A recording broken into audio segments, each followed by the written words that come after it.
ये कहानी बर्लिन नाम के एक बहुत ज़हीन चोर की है जो अपने साथियों के साथ बहुत समझदारी से चोरी करता है। शुरुआत बर्लिन को दिखाने से होती है जिसकी तीसरी बीवी भी उसे डिवोर्स देकर जा रही थी, जिस वजह से वो काफी टूट जाता है। बहुत दुखी था क्योंकि आज तक कोई भी उसका नहीं बना, उससे कोई प्यार नहीं करता। अब इतनी ही देर में यहाँ बर्लिन की टीम भी आ गई जो उसे अपने साथ गाड़ी में बिठाकर वहाँ से ले जाती है क्योंकि अब इन्हें अपनी चोरी करनी। टीम में बर्लिन के अलावा 4 और लोग थे। एक लड़की थी हैकर, एक लड़का था लॉक मास्टर, हर तरह की लॉक को वो बआसानी तोड़ लिया करता था। तीसरा एक थोड़ा बुरा आदमी था, वो प्रोफेसर था, काफी ज़हीन था। वो इतना स्मार्ट था कि ये सारी चोरियाँ वो ही प्लान किया करता था कि कौन सी चोरी कब कहाँ और कैसे करनी। एक होता है सेटेलाइट मैन जो सेटेलाइट्स को काफी अच्छे से संभालता, हैंडल किया करता। इसके अलावा हथियारों में भी उसे काफी महारत थी, लड़ना भी काफी अच्छे से आता था। ये 5 जो पुलिस ऑफिसर्स बनकर एक काफी आलीशान जगह पर पहुँचते हैं जहाँ अमीर लोग बैठे डिनर कर रहे थे। वो एक अमीर आदमी के पास आकर उसे नकली वारंट दिखाते, उसे कहती है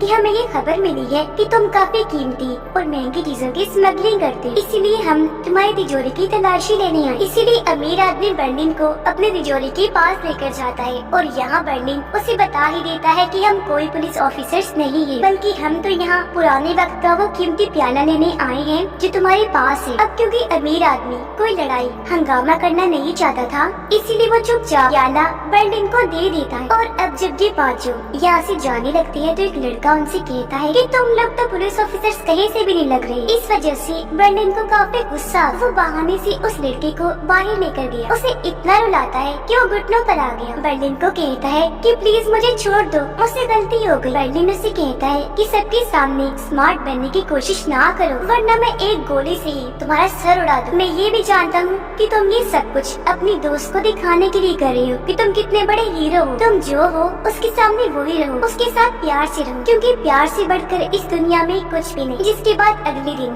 वो एक होटल में जाती है जहाँ अपनी चोरी का सारा प्लान करने वाली। बर्लिन एक और लड़की को अपनी टीम में शामिल कर लेता है जो इंजीनियर। इस लड़की को भी किसी ने धोखा दिया था, इस वजह से वो दिमागी तौर पर थोड़ी कमजोर हो गई। अब क्योंकि वो पहले से काफी बेहतर हो गई थी, इसलिए चोरी में उनका साथ देने के लिए आ चुकी थी। जिसके बाद अब यह बर्लिन और प्रोफेसर सबको अपना प्लान बताते हैं। वो बताते हैं कि इस पियाने की मदद से हम 44 मिलियन के जेवर की चोरी करने वाले। सब लोग इस प्लान को समझ जाते हैं और अगले ही दिन ये लोग एक फादर से मिलने चर्च गए। बर्लिन फादर को बताता है कि मैं एक प्रोफेसर हूँ और ये सारे मेरे स्टूडेंट्स हैं। हमने एक रिसर्च की है जिस दौरान हमें पता चला है कि आपके इस चर्च के नीचे बहुत सारा खजाना है, तो हम लोग यहाँ पर खुदाई करना चाहते हैं ताकि ये देख सके कि यहाँ पर खजाना है भी या नहीं। ये सुनकर फादर काफी खुश हो जाते हैं क्योंकि अगर सच में यहाँ पर खजाना है तो चर्च को इससे काफी फायदा होगा। फादर उन्हें बेसमेंट में लेकर जाता है और यहाँ पर खुदाई करने की इजाजत दे देता है। अब यहाँ पर सच बात ये थी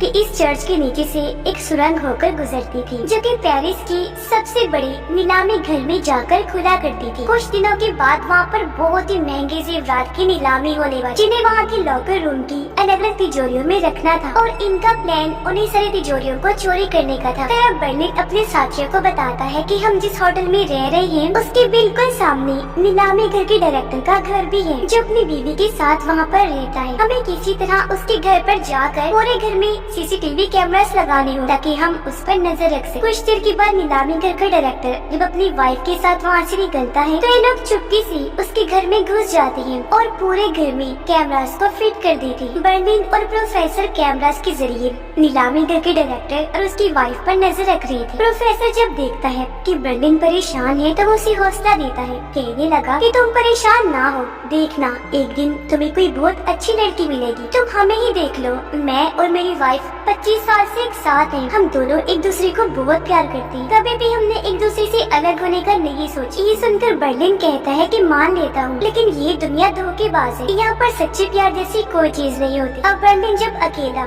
नीलामी घर के डायरेक्टर और उसकी वाइफ पर नजर रख रहा था तो वो देखता है कि अपने हस्बैंड के सोने के बाद उसकी वाइफ अपने डॉग को लेकर घर से निकल गई। तब बर्लिन भी उसका पीछा करता है। वो जब बार में गई तो बर्लिन भी उसके पीछे पीछे चला जाता है। उसने देखा कि बार में डायरेक्टर की वाइफ गाना गा रही है। उसे देखते ही बर्लिन को वो काफी पसंद आई, आवाज भी उसकी काफी अच्छी लगी। इसलिए वो उसे हासिल करने का सोचता है। अगले दिन जब चर्च के फादर यहाँ पर आते हैं तो सारे उन्हें ये बताने लगे कि आपकी चर्च के नीचे से हमें एक बहुत पुराने वक्त का कीमती प्याला मिला है। असल में ये तो वो वाला प्याला था जिन्होंने सबसे पहले चुराया था। जानबूझकर प्याले को उन्होंने यहाँ जमीन के नीचे रख दिया ताकि फादर को यही लगे कि यहाँ पर सच में कोई खजाना मौजूद है। उसे देखकर फादर की खुशी का कोई ठिकाना ही नहीं रहता, इसीलिए वो उन्हें और खुदाई करने की इजाजत दे देते हैं। अगले ही दिन से बर्लिन नीलामी घर की डायरेक्टर की वाइफ, जिसका नाम कमील था, उसके साथ दोस्ती करने की कोशिश करने लगता है। उसका पीछे करते हुए वो एक होटल में गया, उससे बातें करने लगता है। वो उसे अपना नकली नाम बताकर कहता है कि मैं यहाँ पर पेरिस में घूमने आया हूँ। कल रात बार में मैंने आपका गाना सुना था जो मुझे बेहद पसंद आया है। वो यहाँ जानबूझ के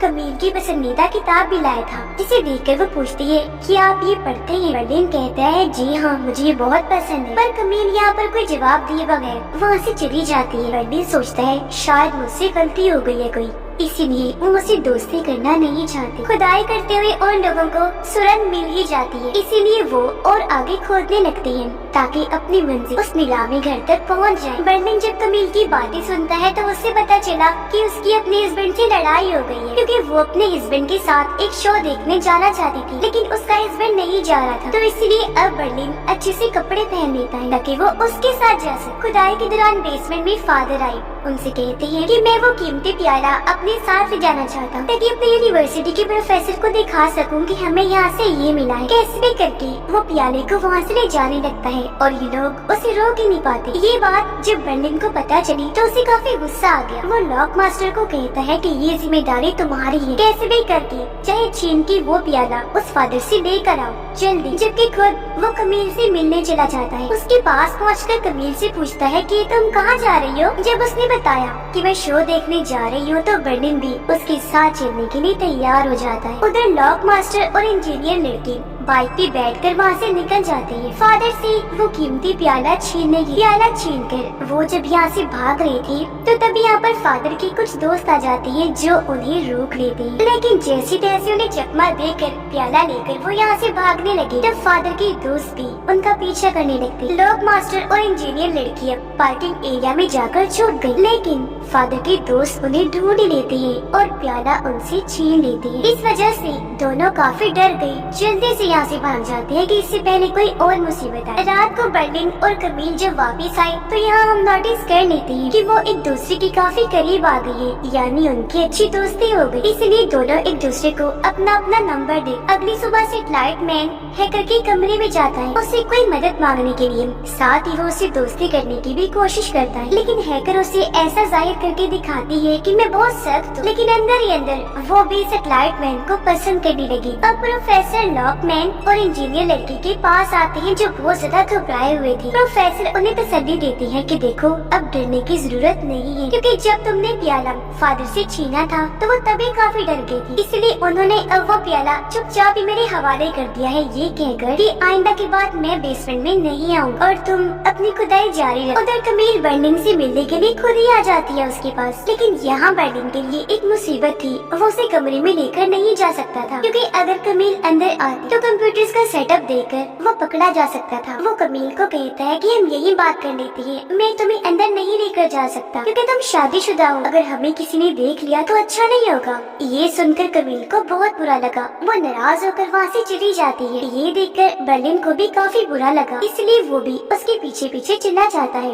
लिफ्ट में आकर उसे मनाने के लिए गले से लगा लेता है और यहाँ इनके बीच ताल्लुक शुरू हो जाता है। अगले दिन वो फिर से खुदाई करते हैं और वहाँ पर पहुँच जाते हैं जहाँ पर पहुँचना चाहते थे, यानी नीलामी घर के बिल्कुल पास। लेकिन आगे एक काफी मजबूत दीवार थी जो लोहे के अलग अलग ब्लॉक से बनी हुई थी। तो तब यहाँ प्रोफेसर उन्हें प्लान बताते हैं कि हम अंदर दाखिल कैसे हो। वो बताता है कि सबसे पहले हम ब्लॉक्स को बारीकी से काटेंगे, फिर उन ब्लॉक्स को बड़ी चालाकी से गाड़ी से जोड़ दे ताकि हमारा जब दिन चाहे उसे लगा सके और जब दिन चाहे वहाँ से हटा भी दे। इस बिल्डिंग में हमेशा 2 गार्ड्स होते हैं, एक गार्ड तो होता है अंदर जो हमेशा कंट्रोल रूम में रहता है और उसकी नजर हमेशा कंप्यूटर स्क्रीन पर ही रहती है, दूसरा गार्ड होता है बाहर जो बाहर होने वाली चीजों को देखता है। अब सबसे पहले इन्हें उस बाहर वाले गार्ड का ध्यान भटकाना, ताकि हैकर लड़की उनके कंप्यूटर सिस्टम को हैक कर सी। यहाँ सेटेलाइट मैन नोटिस करता है कि वो दोनों गार्ड्स पिज्जा बहुत ज्यादा खाते हैं। हर दूसरे दिन पिज्जा ऑर्डर कर, इसलिए वो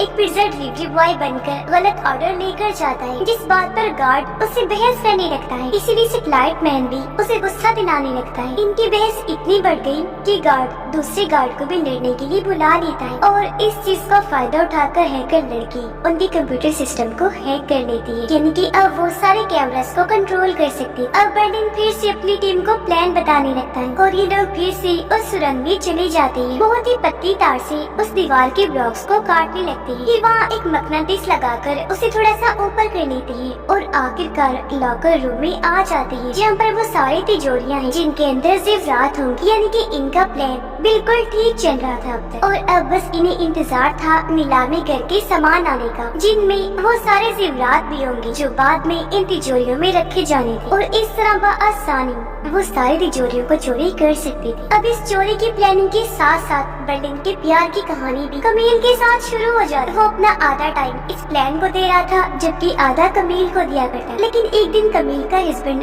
दोनों को एक साथ देख लेता है। लेकिन यहाँ पर बर्लिन कमील के हस्बैंड को ये कह देता है कि मैं एक आर्टिस्ट हूँ, आपकी वाइफ से मिलना चाहता था, इसीलिए आज यहाँ पर आया। पर अपने हस्बैंड के जाने के बाद कमील बर्लिन को कहती है कि मुझे डर लग रहा है कहीं मेरे हस्बैंड को हमारे बारे में पता न चल जाए। बर्लिन उससे कहता है कि चलो फिर हम किसी ऐसी जगह पर चलते हैं जहाँ पर हमारे अलावा और कोई ना। इसलिए ये दोनों एक होटल में जाकर एक साथ वक्त गुजारते, जबकि प्रोफेसर और बाकी लोग अपने होटल में होते हैं। यह प्रोफेसर की वाइफ उसे कॉल करके कहती है कि अब मैं तुम्हारे साथ नहीं रहना चाहती क्योंकि तुम मुझे बिल्कुल टाइम नहीं देती। ये सुनकर प्रोफेसर की होश उड़ जाती है। वो काफी हैरान और परेशान हो गया ये सोचकर कि मेरी वाइफ तो मुझे इतना प्यार करती थी, मैंने कभी सोचा ही नहीं था कि वो मुझे छोड़ के चली जाए, और अब आखिरकार वो मेरे साथ ऐसा कैसे कर सकती है। जाहिर है इस वजह से प्रोफेसर को काफी धक्का लगता है। तब उसका चेहरा देखकर इंजीनियर लड़की समझ जाती है कि जरूर इसकी वाइफ ने डिवोर्स दे दी है। अब सेटेलाइट मैन लॉक मास्टर से कहता है कि मुझे बताओ मेरी बाइक तुमने कहाँ रख दी है, क्योंकि जब तुम फादर से प्याला छीनने गई थी तभी के बाद से मैंने अपनी बाइक नहीं देखी। इस पर हैकर लड़की उसे सारी बात बता देती है कि प्याला छीनने के दौरान हम पर भी हमला हो गया था,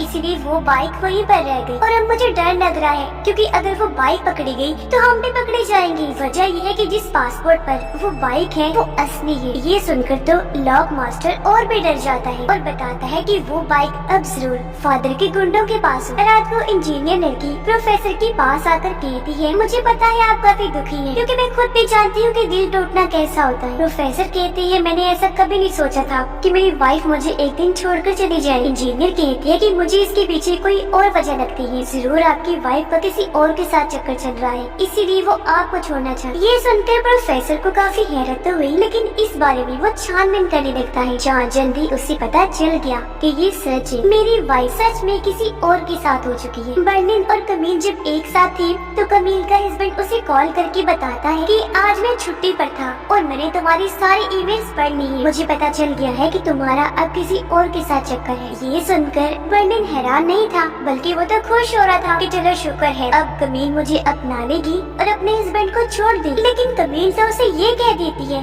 कि मैं अपने हस्बैंड को नहीं छोड़ सकती, मैं उसे बहुत प्यार करती हूँ, मैं तुम्हें भी नहीं छोड़ सकती, तुम्हें भी पसंद करती हूँ, लेकिन मैं तुम्हारी वजह से अपने हस्बैंड को नहीं छोड़ सकती क्योंकि तुम्हारे साथ मेरी बस दोस्ती, जबकि मैं और मेरे हस्बैंड तो बच्चे के लिए प्लान बना रहे। ये सुनकर बर्लिन एक बार फिर टूट जाता है क्योंकि आज कमील भी उसे धोखा देगी, यानी कि आज भी उसे सच्चा प्यार नहीं मिला। इसलिए वो जब यहाँ से जा रहा था तो लॉक मास्टर को कॉल करके बताता है कि कमील का हस्बैंड बहुत ही चालाक इंसान है और अब मैं उसे सबक सिखा कर ही रहूं। अब कमील का हस्बैंड अपनी नीलामी करके लॉकर रूम में पहुँच जाता है और आने वाले सामान को तिजोरियों में रखने लगता है, जबकि उधर बर्लिन और उसकी टीम भी बिल्कुल तैयार थी उन सब को चुराने के लिए। जैसे ही सारी चीजें कमील का हस्बैंड तिजोरियों में रखता है तो वो टीम भी आगे बढ़ती है अपने प्लान को अंजाम देने की। एक एक करके तिजोरियों में जो भी सामान था वो सब को चुराने लगती है। यहाँ प्रोफेसर अपने घर टूटने की वजह से दुखी था, जबकि बर्लिन को एक बार फिर धोखा मिला था, वो इस वजह से गुस्से में था। तो यहाँ पर इन दोनों की आपस में बहस हो जाती है, जिस दौरान गलती से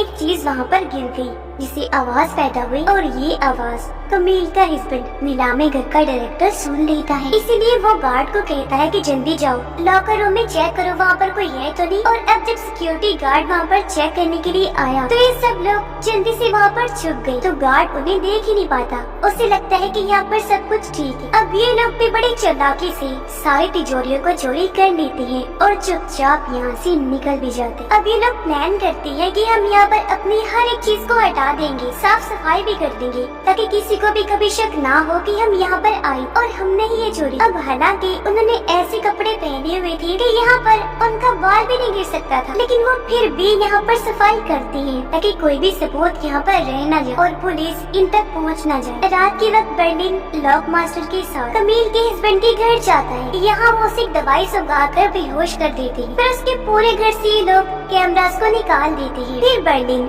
लॉक मास्टर को कहता है कि अब से हम सारे अलग अलग होटल्स में रुकेंगे और कोई भी बाहर नहीं निकलेगा, क्योंकि अगर कोई बाहर आया तो हम पकड़े जा सकते। यानी कि एक रात के लिए उन्हें अंडरग्राउंड सबसे छुपकर अलग अलग रहना पड़े। ये कहकर वो लॉक मास्टर को यहाँ से भेज देता है, जबकि खुद कमील के हस्बैंड के कपड़े पहनकर उसके फार्म हाउस में जाता है और जो जेब रात इन्होंने चुराए थे उनमें से एक लॉकेट के टुकड़े करके वो पूरे घर में फैला देता है, ताकि जब पुलिस इंक्वायरी करने यहाँ पर आए तो उन्हें यही लगे कि कमील के हस्बैंड ने ही चोरी या फिर चोरी में चोरों का साथ दिया है। अब असल में यहाँ पर बर्लिन कमील के हस्बैंड के साथ ही सब कुछ बदला लेने के लिए कर रहा था, उसे फंसा कर ताकि वो फंस जाए और उसकी वाइफ कमील मेरे पास आ जाए और हम दोनों का ताल्लुक दोबारा से पहले जैसा हो जाए। अब लॉकर रूम से बाहर आने के बाद ये उस दीवार को भी मजबूती से वेल्डिंग कर दी थी ताकि यहाँ पर भी कोई सबूत बाकी न रहे। फिर उन्होंने पूरे सुरंग को भी पहले जैसा बना दिया। फिर सारे कैमरास पर से और सिस्टम पर से भी पूरी तरह अपना कंट्रोल हटा देती ताकि शक की जरा से भी गुंजाइश ना बचे। रात के वक्त सेटेलाइट मैन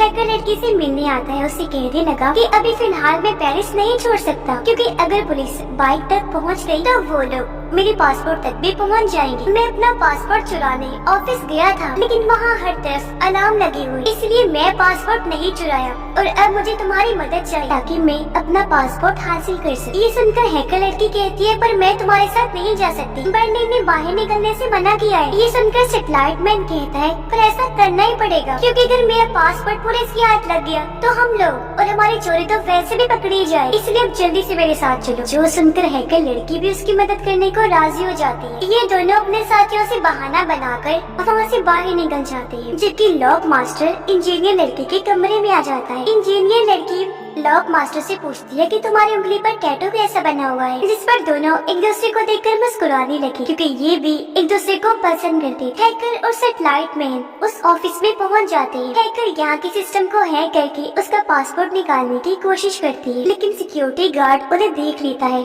और पूछता है कि तुम लोग कौन हो और यहाँ पर क्या कर रहे हो। तब हैकर कहती है कि मैं यहाँ की नई वर्कर हूँ, लेकिन तभी यहाँ पर और भी वर्कर्स आ जाते हैं जो हैकर से उल्टे सीधे सवाल जवाब करने लगते हैं। इसी दौरान हैकर के कंप्यूटर में एरर आने लगता है, इन्हें पासपोर्ट निकलने में गड़बड़ी आ रही। ये देखकर गार्ड हैकर को कहता है कि तुम्हें कंप्यूटर को दोबारा से चलाना होगा, रीस्टार्ट करना होगा। अब ऐसा करने के लिए गार्ड जब टेबल के नीचे जाता है तो वो वहाँ पर सेटेलाइट मैन को देख लेता है जो छुपा हुआ था। अब एक तरफ हैकर उसका पासपोर्ट डिलीट कर रही थी, जबकि गार्ड सेटेलाइट मैन पर गन तान लेता है। पूछता है कि बताओ आखिर तुम दोनों कौन हो और यहाँ पर क्या करने आए हो। सेटेलाइट मैन उसकी तरफ कुछ फेंक कर मारता है, जिससे उसकी गन नीचे गिर गई। गन को जल्दी से हैकर उठाकर उन्हीं पर तान देती है। वो उनसे झूठ बोल देती है कि हम लोग चोर हैं और यहाँ पर चोरी करने के लिए आए हैं। दोनों उनसे कुछ पैसे भी छीनते हैं और यहाँ से भाग निकलते, जिस बात से दोनों ही काफी खुश हो गए। लॉक मास्टर और इंजीनियर एक बार में गए जहाँ पर बहुत सारे अमीर लोग आए हुए थे, तो यहाँ से वो उनकी गाड़ी चुराने का सोचते हैं। सिक्योरिटी गार्ड उन्हें अंदर जाने नहीं देते, इसलिए वो बड़ी चालाकी से एक कपल की गाड़ी चुराकर वहाँ से भाग जाते हैं। लॉक मास्टर इंजीनियर लड़की को लेकर एक जगह पर जाता है जहाँ पर रेस हो रही थी और ये गाड़ियों की रेस, इसलिए लॉक मास्टर वहाँ के एक आदमी को चैलेंज करता है। कहने लगा कि अगर मैं ये रेस हार जाऊंगा तो मैं अपनी गाड़ी तुम्हें दे दूंगा और अगर तुम हार गए तो तुम्हें मुझे देनी पड़ेगी। इंजीनियर लड़की यहाँ पर चोरी किया हुआ एक हार भी लेकर आई होती है। उसका पहनने का दिल कर रहा था लेकिन लॉक मास्टर उसे ऐसा करने से मना कर रहा था, ये कहकर कि यहाँ पर इसे पहनना खतरे से खाली नहीं होगा। जिस पर इंजीनियर कहती है कि मैंने अपनी जिंदगी में इतना महंगा और कीमती लॉकेट पहली बार देखा है, मेरा बहुत दिल कर रहा है इसको पहनने, लेकिन अगर तुम मना कर रहे हो तो मैं बाद में पहन लूंगी। ये कहकर उसने हार को अपनी जेब में रख लिया। अब इस रेस में लड़कियों को भी गाड़ी के ऊपर खड़ा किया जाता था, यानी एक गाड़ी पर एक लड़की खड़ी हुआ कर गाड़ी को वो स्पीड में चलाया जाता है। जैसे रेस स्टार्ट हुई इंजीनियर लड़की को काफी मजा आया क्योंकि वो लॉक मास्टर की गाड़ी के ऊपर खड़ी। तभी इंजीनियर लड़की का फोन बजने लगा। उसने जब चेक किया तो उसके पुराने दोस्त का फोन था। ये देख वो काफी हैरान रह गई, जज्बाती भी हो जाती है, इसलिए लॉक मास्टर को गाड़ी रोकने के लिए कहती है। वो भी बिना सोचे गाड़ी रोक देता है और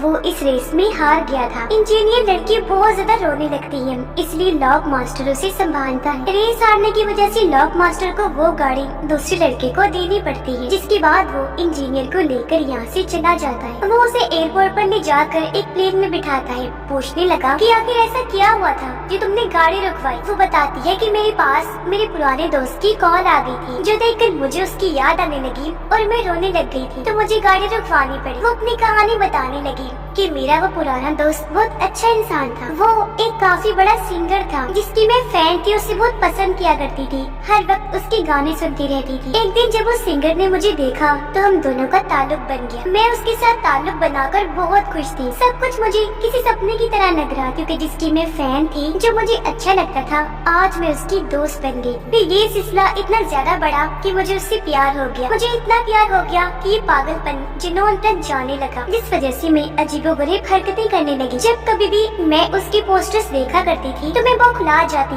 अजीबोगरीब हरकतें करना शुरू हो जाती थी। वो सब देखकर मेरे मॉम डैड को लगा जिसे मैं पागल हो रही हूँ, तो उन्होंने मुझे मेंटल हॉस्पिटल में भेज दिया। अपनी कहानी बताकर वो रोने लगती है। तब लॉक मास्टर उसे तसल्ली देता, कहने लगा कि अब मैं तुम्हारा मूड ठीक करने के लिए कुछ बहुत बड़ा तूफान करने वाला। प्लेन स्टार्ट करके वो इंजीनियर को कहता है कि मैंने आज से पहले कभी भी प्लेन नहीं उड़ाया, आज पहली बार तुम्हारे सामने ऐसा करने वाला। इतना कहकर वो प्लेन उड़ा देता है। दोनों को काफी अच्छा तो लगा, लेकिन कुछ देर बाद इंजीनियर उसे प्लेन जल्दी से रोकने का कहती है। उसने ऐसे किया और ये दोनों हंसने लगते। फिर जब ये बाहर निकले तो इंजीनियर लड़की अपनी जेब चेक करने लगती है। कहती है, ओह माय गॉड, मेरी जेब में तो वो हार है ही नहीं, जिसका मतलब है कि वो उसी गाड़ी में ही रह गया। बर्लिन जब होटल में गया तो कमील भी उससे मिलने के लिए आ जाती है। कहने लगी कि मुझे तुम भी पसंद हो, लेकिन मैं अपने हस्बैंड को नहीं छोड़ सकती क्योंकि उससे प्यार करती हूँ। बर्लिन कहता है, लेकिन ऐसा नहीं चलेगा, तुम्हें हम दोनों में से किसी एक को ही चुनना होगा। फिर अब एक डिटेक्टिव को इस केस को हल करने के लिए हायर किया जाता है। अपनी टीम के साथ वो उसे लॉकर रूम में जाती है, लेकिन उसे यहाँ पर कोई सबूत, कोई ऐसी चीज नहीं मिलती जिससे वो पकड़े जाते। फिर अगले दिन ये सारे लोग चोरी का सामान लेकर अलग अलग जगह पर शिफ्ट हो जाते हैं, जैसा बर्लिन ने प्लान बनाया था। जिसके बाद इन्होंने ये प्लान किया था कि हम बाद में एक जगह आकर मिलेंगे। पुलिस भी नीलामी करके डायरेक्टर कमील के हस्बैंड को गिरफ्तार कर चुकी थी क्योंकि सारा शक उस पर आ गया था। अब इस टीम में से हमें सेटेलाइट मैन और हैकर लड़की दिखाए जाते हैं, जिन्होंने अपना हुलिया बिल्कुल टूरिस्ट जैसा बनाया हुआ और उन्होंने अपने बैग में चोरी का सामान रखा हुआ था। और क्योंकि कोई भी पुलिस वाला टूरिस्ट के बैग चेक नहीं करता, इसीलिए उन्हें आगे भेज दिया जाता है। दोनों एक बस में बैठ गए अपनी मंजिल पर जाने के लिए। उनके बाद प्रोफेसर, इंजीनियर और लॉक मास्टर एक वैन में बैठकर निकल जाते हैं। यहाँ पर इंजीनियर और लॉक मास्टर ने बहन भाई का रोल किया था, जबकि प्रोफेसर उनके डैड बने थे। और अगर पुलिस इन्हें पकड़ती तो इनके पास नकली राख भी थी, जहाँ वो पुलिस को ये कह देंगे कि हम अपनी माँ की राख को नदी में बहाने जा रहे। कमील जब वापस अपने घर आई तो यहाँ पर पुलिस को देखकर काफी हैरान रह जाती है। जब डिटेक्टिव उसे बताती है कि एक चोरी करने में तुम्हारे हस्बैंड का हाथ है, तो इसीलिए उसे गिरफ्तार कर लिया गया। फिर डिटेक्टिव पूछताछ करने कमील के हस्बैंड के पास गई, लेकिन वो बार बार एक ही बात कह रहा था कि ये चोरी मैंने नहीं की। कमील फोन करके बर्लिन को अपने घर बुलाती है और उसे सारी बात बता देती है कि मेरा हस्बैंड फंस गया है। तब यहाँ बर्लिन उसे हौसला देता है कि तुम बिल्कुल भी परेशान मत हो, मैं तुम्हारे साथ साथ हूँ। कमील उसे कहती है कि मेरा हस्बैंड ऐसी हरकत नहीं कर सकता, इसके पीछे जरूर किसी और का हाथ है जो मेरे हस्बैंड को बस फंसाने की कोशिश कर रहा है। इसलिए अब मैं अपने हस्बैंड को छुड़वाऊंगी जो पूरी तरह बेगुनाह है। जबकि पुलिस ने भी हर जगह पर नाकाबंदी कर दी थी, रास्ते रोक दिए थे ताकि कोई भी यहाँ से निकल न सके। वो तीनों वैन में बैठकर जब एक नाकाबंदी वाली जगह पर पहुँचती है तो पुलिस उनकी छानबीन करने लगती है। नैन के मुताबिक लॉक मास्टर और इंजीनियर यही बताते कि हम अपनी माँ की राह को नदी में बहाने जा रहे, लेकिन पुलिस वाले उनकी बातों का यकीन नहीं करते। कहते हैं कि हमें ये राख पहले दिखाओ तभी हम यहाँ से जाने देंगे। लेकिन इंजीनियर लड़की राख वाली बोतल लेकर वहाँ से भाग जाती है। पुलिस ने उसका पीछा करने लगी और जब उसे पकड़ के वो बोतल को देखती है तो सच में उसमें राख ही थी। तब पुलिस को यकीन आ गया कि ये लोग सच बोल रहे हैं और इस तरह हम इनके साथ और मुर्दे के साथ गलत कर रही है, जो सोचकर पुलिस वाले इन्हें जाने देते हैं। प्रोफेसर हैकर लड़की को फोन करके बताता है कि हर जगह पर पुलिस ने नाकाबंदी लगा दी है, इसलिए तुम दोनों जल्दी से अगले स्टॉप पर उतर जाओ, फिर पैदल ही आगे बढ़ो और यहाँ से निकलने की कोशिश करो। इन्होंने ऐसा ही किया, ये अगले स्टॉप पर उतर जाती है। इस बीच सैटेलाइट मैन हैकर लड़की से बात करने की कोशिश करता है क्योंकि वो उसे पसंद करता था, लेकिन हैकर लड़की उसे डांट दी। उधर वो तीनों यानी प्रोफेसर, इंजीनियर और लॉक मास्टर अपनी वैन को एक जगह पर पार्क कर देती है जिसके सामने एक घर था। घर में एक औरत रहा करती थी जो प्रोफेसर को देखते ही उसे पसंद करने लगी। लॉक मास्टर बर्लिन को कॉल करके पूछता है कि तुम कहाँ पर हो। बर्लिन ने बताया कि मैं अभी भी पेरिस में हूँ। यह लॉक मास्टर उसे सच बता देता है कि चोरी किए उन हारों में से हमने एक हार को खो दिया है, हमसे बहुत बड़ी गलती हो गई है, हम तुम्हारे मना करने के बावजूद भी बाहर निकल गए थे। ये सुनकर बर्लिन कहता है कि वो हार अब तक पुलिस के हाथ लग चुका होगा, जिसके जरिए वो हम तक पहुँचने वाले ही होंगे, यानी कि अब जल्द हम पकड़े जाने वाले हैं। उनकी इस हरकत पर बर्लिन को गुस्सा तो आया, लेकिन वो उसे माफ कर देता है और आगे का प्लान बताने लगता है। फिर बर्लिन आया कमील के पास और उसे कुछ पैसे देता है ताकि वो अपने हस्बैंड के लिए अच्छा और महंगा वकील हायर कर ले। ये देखकर कमील काफी खुश हो गई कि बर्लिन कितना अच्छा इंसान है, इतने मुश्किल वक्त में मेरा साथ दे रहा है। अब पुलिस छानबीन करते हुए रेस वाले उस कार ड्राइवर तक पहुंच जाती है और उससे पूछने लगी कि आखिर ये हार तुम्हारे पास क्या कर रहा है। तब वो ड्राइवर बताता है कि एक लड़का यहाँ पर अपने दोस्त के साथ आया था मेरे साथ रेस लगाने, तो हमें उसकी गाड़ी में ही ये हार मिला था। पता चला है कि जो गाड़ी को लेकर आए थे वो भी उनकी नहीं थी। पुलिस कहती है कि उस लड़की की कोई पहचान बताओ। तब ड्राइवर कहता है कि उसकी उंगली पर एक टैटू बना हुआ है। 5 के छूट जाने पर प्रोफेसर अभी परेशान हो ही रहा था कि तभी यहाँ पर उनके सामने वाली औरत आई जो उसे पीने के लिए शराब देती है। शराब को पीते ही प्रोफेसर को नशा चढ़ गया, इसीलिए वो फौरन अपनी वाइफ को कॉल करके कहता है कि मैं जान गया हूँ तुम मुझे धोखा दे रही हो, इसी वजह से तुम मुझे छोड़ना चाहती। ये सुनकर उसकी वाइफ काफी चौंक गई, कहती है अच्छा मुझे माफ कर दो, ऐसा कुछ भी नहीं है, मैं बस तुमसे ही प्यार करती हूँ। लेकिन प्रोफेसर फिर भी उस पर काफी गुस्सा करता है। अब कुछ ही दूरी के फासले पर वो औरत भी बैठी हुई थी जिसने प्रोफेसर को शराब पिलाई। वो उसकी सारी बातें सुन ली। हैकर लड़की जंगल में जब टॉयलेट करने गई तो उसके पैर पर एक जहरीला सांप काट लेता है। वो चिल्लाने लगी मदद के लिए। सैटेलाइट मैन को आवाज़ें लगाने लगती है, इसलिए वो जल्दी से भागकर आता है उसकी मदद करने के लिए। चाकू से पहले उसके पैर पर कट लगाता है फिर उसका खून चूसकर बाहर निकालता है। उसने देखा कि हैकर लड़की की जुबान सूज रही है। वो काफी फिक्रमंद हो गया कि कहीं इसे कुछ हो न जाए, तो वो उसे अपनी पीठ पर उठाकर वहाँ से निकल गया ताकि कोई मदद मिल सके। अब केस की छानबीन करने के लिए 2 और फीमेल इंस्पेक्टर्स को हायर किया जाता है। दोनों आपस में ये बातें कर रही होती है कि चोर जो भी थे बहुत स्मार्ट थे, उन्होंने बहुत बारीकी से यहाँ पर चोरी की है। उन्होंने यहाँ पर कोई भी सबूत नहीं छोड़ा, जिस वजह से उन्हें पकड़ना बहुत मुश्किल है। लेकिन चाहे जो भी हो जाए हम उन्हें पकड़ के ही रही। तमील बर्लिन के साथ जेल में अपने हस्बैंड से मिलने जाती है। उसे बताने लगी कि ये है मेरा दोस्त बर्लिन जो हमें पैसे देने के लिए तैयार है ताकि तुम्हारे केस के लिए हम अच्छा सा वकील हायर कर लें। जिस पर पहले तो उसका हस्बैंड मना कर देता है, लेकिन उसके कहने पर वो मान भी जाता है। सैटेलाइट मैन हैकर लड़की को लेकर रोड तक आ गया जहाँ इनके सामने पुलिस की गाड़ी आकर रुकती है। वो जब उनसे मदद मांगता है तो पुलिस उन्हें हॉस्पिटल ले जाने लगती है। प्रोफेसर उस औरत के घर उसकी बोतल वापस कर देंगे। वो कहती है मैंने तुम्हारी सारी बातें सुन ली है, तुम्हारी वाइफ तुम्हें धोखा दे रही है ना, तो इसलिए अगर अब तुम चाहो तुम उससे दोस्ती कर सकते हो, जिसपे प्रोफेसर खुश हो गया और ये दोनों आपस में बातें करने लगते। लॉक मास्टर और इंजीनियर जो मछली पकड़ रही थी, तो शक होने की वजह से पुलिस उनका पीछे करते करते यहाँ भी आ गई। लगातार पुलिस उन पर नजर रखे हुए थी। वो दोनों गले से लग जाते हैं, जो देखकर पुलिस को काफी हैरत हुई, क्योंकि उन्होंने तो कहा था हम दोनों बहन भाई हैं। और अब जब लॉक मास्टर अपने सिर पर हाथ रखता है, तो पुलिस उसकी उंगली पर टैटू बना हुआ देख लेती है। तो यहाँ पर पुलिस को यकीन हो गया कि उन चोरों में से एक चोर ये भी है। कमील से मिलने उसकी दोस्त था। तब कमील ने उसे बताया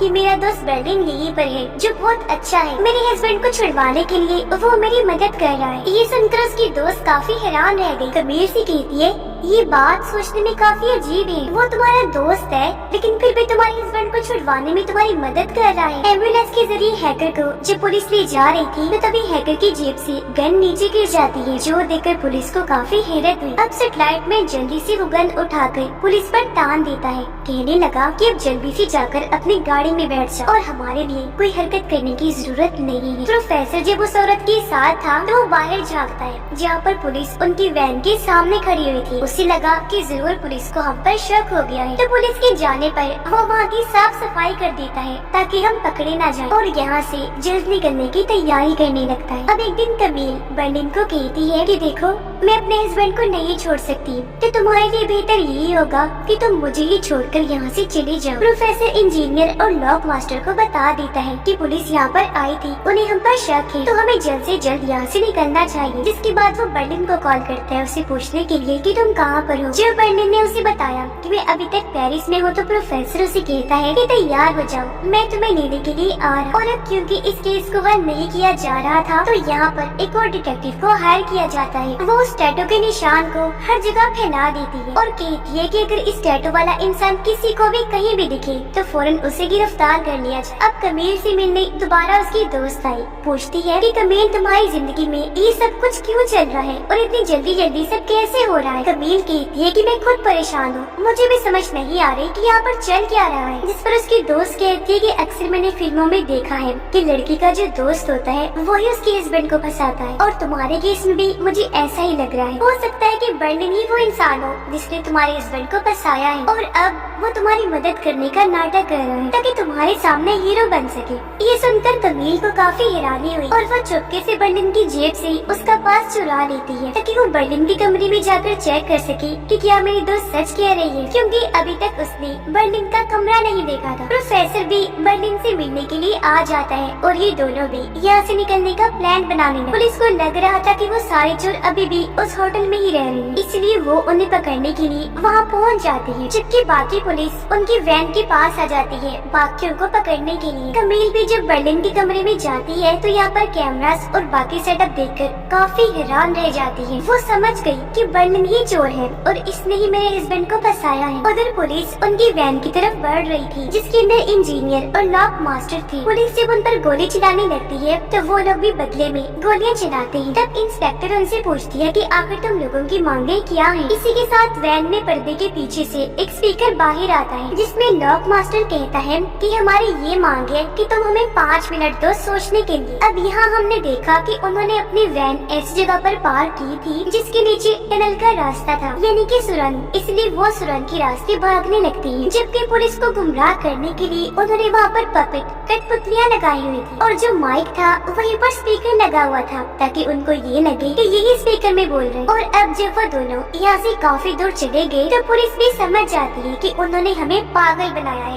वो तो यहाँ से भाग चुके हैं। पुलिस ने जब देखा कि यहाँ पर एक सुरंग है, तो वो भी इसके अंदर चली जाती है उन लोगों का पीछा करने की। सेटेलाइट मैन दोनों पुलिस ऑफिसर्स को बंदी बनाकर हैकर लड़की को लेकर यहाँ से भाग जाता है। लॉक मास्टर और इंजीनियर जब सुरंग से बाहर आए, तो वो देखते हैं कि यहाँ पर ट्रक्स खड़े हुए हैं। दोनों जल्दी से भागकर एक ट्रक के ऊपर चले गए, और जिस रंग का ट्रक था उसी रंग की पन्नी लपेटकर वहाँ पर छुप जाते हैं। और अब जब पुलिस वहाँ पर आकर छानबीन करती है, तो वो दोनों उन्हें कहीं भी नहीं मिलते। कमील ने अपने दोस्त को बर्लिन के बारे में सब कुछ बता दिया था, जिस पर उसकी दोस्त का कहना था कि तुम जल्दी से पुलिस को कॉल करके उसकी सारी सच्चाई बता, ताकि बर्लिन फंस जाए और पुलिस पुलिस उसे गिरफ्तार कर ली। अब तभी कमील को ख्याल आया कि मुझे भी अपने हस्बैंड के लॉकर का सामान चेक करना चाहिए, और जब वो उसका सामान चेक करने लगी तो तभी उसे वहाँ अपने हस्बैंड की तस्वीरें मिलती हैं, जो उसकी दूसरी बीवी के साथ थी और उनका बच्चा भी होने वाला था। ये देखकर कमील काफी हैरान और परेशान रह गई। सोचती है कि इतने सालों से मेरा हस्बैंड मुझे धोखा दे रहा था, जिससे मैं इतना प्यार किया करती थी। वो सोचती है कि मेरा हस्बैंड कितना चालाक है, उसने मुझे शक भी नहीं होने दिया। इसलिए अब वो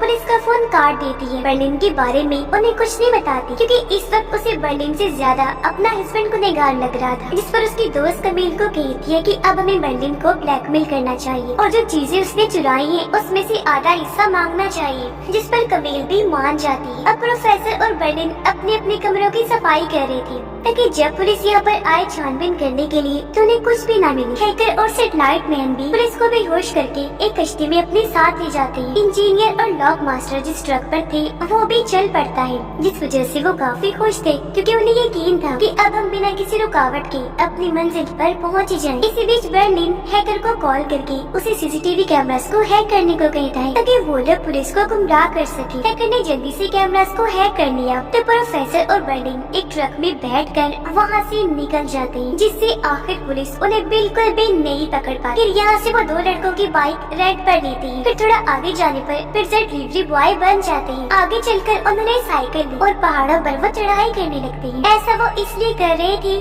ताकि कोई भी पुलिस वाला उन पर शक न करे, और उनका ये प्लान कामयाब भी हो रहा था। और अब आखिरकार हैकर और सेटेलाइट मैन सही सलामत कश्ती से वहाँ से निकल जाते। सेटेलाइट मैन हैकर को कहता है कि मैं तुमसे बहुत प्यार करता हूँ, जब तुम्हें सांप ने काटा था मैं बहुत फिक्रमंद हो गया। ये सुनकर वो काफी खुश हो गई, और अब यहाँ वो भी अपने प्यार का इजहार करती है कि हाँ मैं भी तुमसे बहुत प्यार करती हूँ। जिसके बाद वो सभी अपनी मंजिल पर पहुँचते हैं, जो एक ही थी। सब यहाँ पर मिले और हंसी खुशी वहाँ से निकल जाते हैं। ये लोग इतनी बड़ी चोरी करके उसमें कामयाब होकर बहुत खुश थे और सही सलामत वहाँ से निकल जाते। इसके बाद हमें कुछ महीनों के बाद का वक्त दिखाया जाता है। बर्लिन कमील को अभी भी नहीं भूला था, इसलिए एक दिन जब कमील उससे मिलने आई तो बर्लिन काफी खुश हुआ और वो उसे सब कुछ सच सच बता देता है कि हाँ मैंने ही तुम्हारे हस्बैंड को फंसाया था, क्योंकि मैं तुमसे प्यार करता हूँ, तुम्हें हासिल करना चाहता हूँ। बाहर कमील की दोस्त भी थी जो उसकी इन बातों की रिकॉर्डिंग कर रही, क्योंकि इस रिकॉर्डिंग की मदद से वो बर्लिन को बाद में ब्लैकमेल करने वाली थी। साथ ही अब यहाँ पुलिस डिपार्टमेंट भी पूरी तरह नाकाम ही रह गया था, क्योंकि कैसे भी करके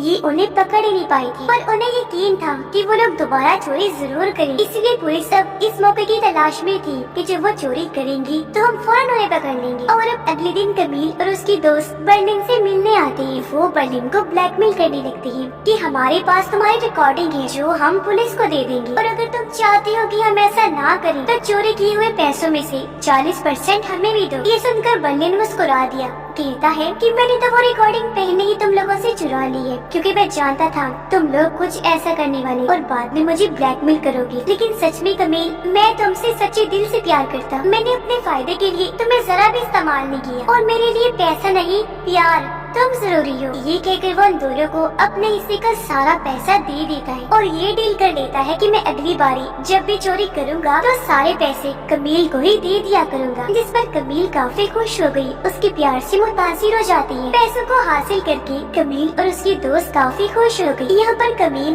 बर्लिन के बारे में ये सोच रही थी, क्योंकि अब शायद उसे भी बर्लिन से प्यार हो गया था और ये दोनों एक हो जाएं। कुछ दिन के बाद प्रोफेसर बर्लिन से मिलने आया, जहाँ बर्लिन उसे कहता है कि हमारी छुट्टियाँ हुई काफी दिन हो गए हैं ना, तो क्यों न अब हम अगली चोरी करने चले। ये सुनकर प्रोफेसर काफी खुश हो जाता है, कहने लगा अरे वाह बहुत अच्छा आइडिया है, क्योंकि मैं भी इस बात पर काफी खुश हो गई। और इसी के साथ ये सीजन इधर ही